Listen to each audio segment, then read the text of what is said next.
Hi, it's Kat, and I'm here to talk about a few of my favorite money books.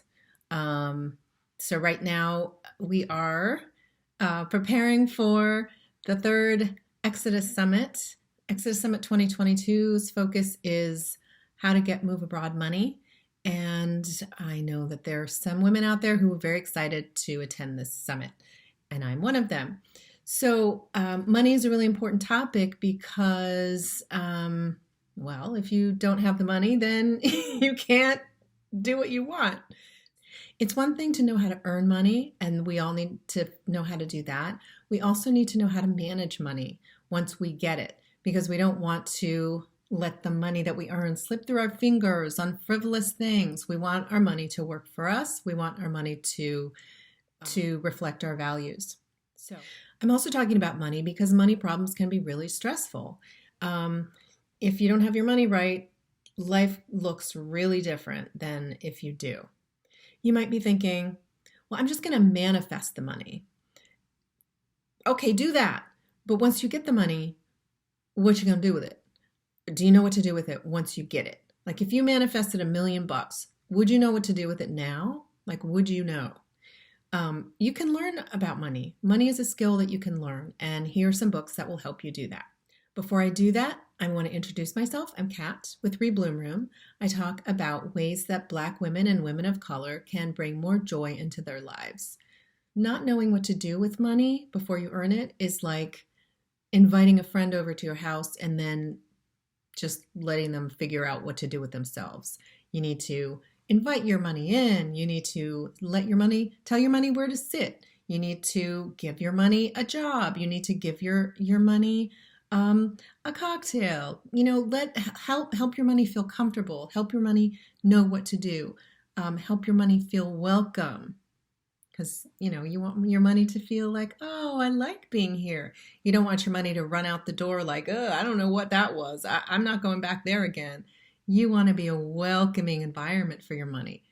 And how you do that is learn how to manage money. So probably the first book I ever read about money is like kind of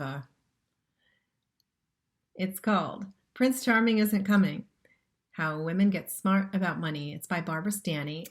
So Barbara Stanny was actually her father was one of he was either H or R of H&R Block. So she grew up with money, but she was a woman in a certain generation, and women of that generation were not expected to understand anything about money, and so she really didn't. And she had a divorce, which is financially devastating to her.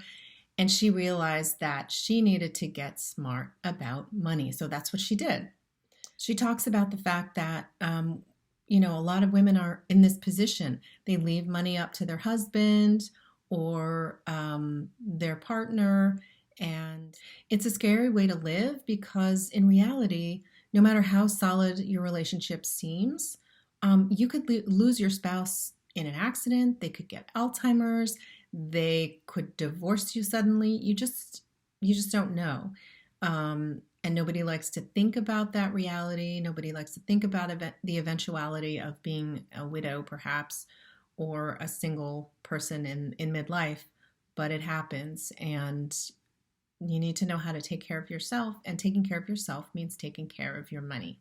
Also, you could be married to somebody who just does shady stuff with money. That's what happened to Barbara Stanny. She went to they were living high life or whatever. She went to the ATM one day, tried to pull out $60, and the card said, honey, you don't have that $60. She was like, what is going on? Her husband was a stockbroker. He was doing all kinds of shady stuff with money, not telling her. So because she had kind of done the ostrich thing, stuck her head in the sand, not knowing how money was managed, didn't know what was going on with the money that they both were working with. She got pulled into some shady stuff, and it took her a long time to pull herself out of that financial hole. But once she did, she was like, okay, I got to figure this stuff out. So let that be a lesson. Don't let that happen to you. Read Prince Charming isn't coming. I'll put a link to this book in the description, but it's really good. For me, the biggest lessons from Barbara Stanny's book are the biggest financial risk is ignoring your money. Also, your financial problems will only get worse if you ignore them. Money is a skill that you can learn. Start small, and you can do this. You can do it. The next money book I recommend is I Will Teach You to Be Rich by Ramit Sethi. It's very popular, and I think it's one of those financial personal finance books that people either love or hate. I happen to really like it. Maybe not love it, but I really liked it. I thought it was very helpful. It's very different from Barbara Stanny's in that Ramit Sethi grew up on the other end of the spectrum. He grew up very poor, and now he's quite rich. So he went from zero to multi-million using different techniques that he talks about in the book. I think Ramit Sethi is going to be inspiring for a lot of people because of his background, and he outlines this very specific steps that he took to gain financial independence and to get a good understanding of money and how to manage it. The top few takeaways that I got from I Will Teach You to Be Rich: be conscious about your spending, know where your money's going, and make choices that are in alignment with your values when it comes to spending money. Get down and dirty with the details of your money.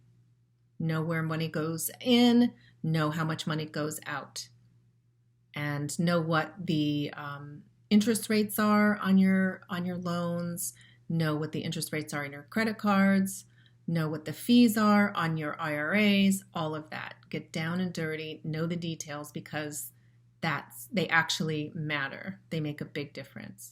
Ramit Sethi also talks about automating your money, automating where your money goes, when you invest it, when you save it, where you spend it. This book shows you how to automate your money, and it's a way to help you not have to overthink it every single minute of the day while still growing your money. And I'll link to Ramit Sethi's I Will Teach You to Be Rich in the description. The third money book that I like, and I have this as my personal copy, is The Simple Path to Wealth by J.L. Collins. This is really popular with people who in the FIRE movement. It talks about investing a lot, mostly about investing. And he talks about how important the fees are on in retirement and investment accounts, and how they can really, he shows you how they can really add up over time. So this is probably, once you're ready to start investing, once you've gotten convinced that investing is for you, this is a great book to pick up. Takeaways from J.L. Collins' book for me are: investing does not have to be complicated. Keep your eye on fees because they add up over time and they can really eat away at your earnings. Low fee, unmanaged index funds are your friend. That's probably the biggest lesson from this book. When building your wealth, make a plan, stay the course. He's not about timing the market. He's not about that. Keep it simple. It's in the title. All right. The fourth book that I recommend is Work Optional by Tanya Hester. So she talks about the fact that to retire early or retire well at any age, you need to have saved up a significant sum of money. She talks about different ways to earn money beyond working a job, including investing in the stock market, real estate investing, and passive income generation. My takeaways from Work Optional are: you don't have to time the market to do well in investing. Inflation is actually a bigger risk than putting your money in the stock market. In other words, you could lose more money keeping your money in a savings account than you would if you'd invested it. Another tip from Tanya Hester: Avoid lifestyle inflation.